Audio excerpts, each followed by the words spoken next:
સ્વર્ગસ્થ જયેશભાઈ ગુજરિયાની 5મી પુણ્યતિથિ નિમિત્તે તથા Jayeshbhai Gujaria memorial foundation trust અને ઉદ્ઘાટન તથા સેવા નિદાન કેમ્પ અને રક્તદાન કેમ્પ કાર્યક્રમ રાખેલ હતો, જેમાં મહુવા શહેરના મહંતો શ્રી, મહુવાના ધારાસભ્ય શ્રી, પીઆઈ સાહેબ Shri, Mahuva police station Shri PSI બહેન તથા નગરપાલિકા પ્રમુખ અને ઉપપ્રમુખ તથા પદાધિકારીઓ, રાજકીય આગેવાન, સામાજિક આગેવાનો અને વડીલશ્રીઓ, યુવાન ભાઈઓ હાજર રહ્યા હતા। આ કાર્યક્રમમાં ખૂબ જ બહોળી સંખ્યામાં રક્તદાન થયું અને નિદાન કેમ્પમાં બહેનો તથા ભાઈઓએ લાભ લીધો હતો। રિપોર્ટર ભાવેશભાઈ ચૌહાણ, આઝાદ મીડિયા લાઈવ, મહુવા।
बोले रामचंद्र भगवान की जय।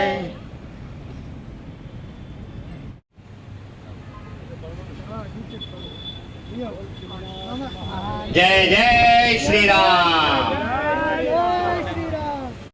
બગીચાની અંદર જે આપણે મંડપ નાખ્યા છે ત્યાં આપણે સર્વે જશું અને ત્યાં પણ દીપ પ્રાગટ્ય કરી અને સર્વ નિદાન કેમ્પ અને બ્લડ ડોનેશન કેમ્પ ને ખુલ્લો મૂકશું।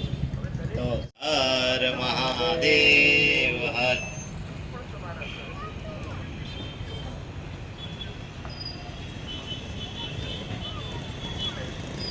ત્યારબાદ